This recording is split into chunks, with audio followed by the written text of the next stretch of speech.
The petition for supervision after a previous adjudication. Hi, I'm Darren Findling of the Probate Pro, and we're going to examine SCAO Form PC 560. SCAO for State Court Administrative Office, PC for Probate Court, Form 560. This particular form, this petition is used during the probate process in a very narrow context. Usually, the determination of whether an estate is going to be supervised or unsupervised occurs at the first petition for probate. So at that hearing, the court may determine that supervision is needed, maybe because the will has required it or an interested person has demanded it. This petition and this form is used after there's already been an adjudication.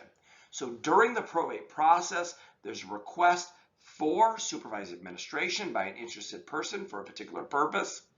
And it's being done after there's already been an adjudication. That's why it has that long title to the form. With all of these SCAO forms, they're guided or created by various statutes and or court rules. In this case, MCL, the Michigan Compiled Law 700.3502, and the court rule MCR 5.310. The court rule MCR 5.310 provides that a determination of supervision or the request for supervision in a decedent estate may be made in the petition for formal testacy. So in the original petition requesting that the estate be open for the court to determine whether there's a will or intestacy and for the appointment of the personal representative, that's when the request can be made. But it can also be made afterwards, and that's really what gives rise to this particular petition. At any time during the estate administrative proceedings, if testacy has not previously been adjudicated. Now, if testacy, meaning the admission of a will and appointment have been previously adjudicated, then this petition would be used at any time during the administration of the estate. Now, the court must always determine heirs if they hadn't previously been determined in any of these proceedings in which there's a request for supervision. A little bit odd, a little bit clunky as to this particular use of form, but it does have a particular use and purpose, and it really gives a voice to somebody within an estate, maybe a creditor or a errant law or a devotee, to come forth before the court and say, court, I'd like these proceedings to be supervised. Now, why do we care about supervision? Why is supervision important?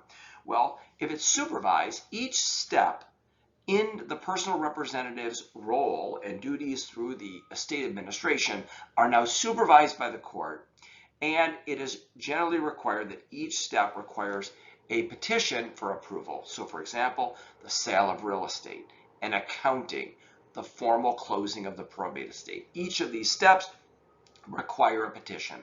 In an unsupervised administration, or with no restrictions on the letters of authority and with an informal administration, many of these things can be done without involving the court. So you get greater accountability, greater supervision. Let's work our way through this particular form. At the top is the county and the case number, and then of course the estate name, the name of the deceased estate. The person making the petition and their connection to the petition, their standing. Are you the spouse, a creditor, a child, an heir, a devotee, etc.? Now, Section 2 provides that the administration of the estate is pending before the court, because this is to show that this petition is not your initial petition to create administration, to create the opening of the estate, the appointment of a personal representative, or to begin the process, but rather administration's already pending before the court. Section 3 provides also to what we spoke about a little bit earlier, testacy, meaning the admission of the will, whether there's a will or no will, of the decedent, and priority and qualification of, and the name of the personal representatives has already been adjudicated. So it's already been determined that there's a personal representative and whether there's testacy. Section 4 provides whether there's a will that directs supervised administration. Section B, the decedent left a will that directs unsupervised administration, but supervised administration is necessary to protect the interested persons. And this is the more common example. Somebody within the estate administration feels like they're not getting good information from the personal representative. There's a lack of transparency. Maybe the personal representative is not performing their role correctly or not communicating effectively. So this gives the person within the estate, the interested person, the opportunity to say to the court, I'd like supervised administration. Section C is that the decedent died intestate, meaning with no will, or left a will that does not direct supervise, but supervised administration is required. So again, whether it's B or C, this gives the opportunity for an interested party or a creditor to request supervised administration. Section 5 is very typical of these SCAO forms, State Court Administrative Office forms.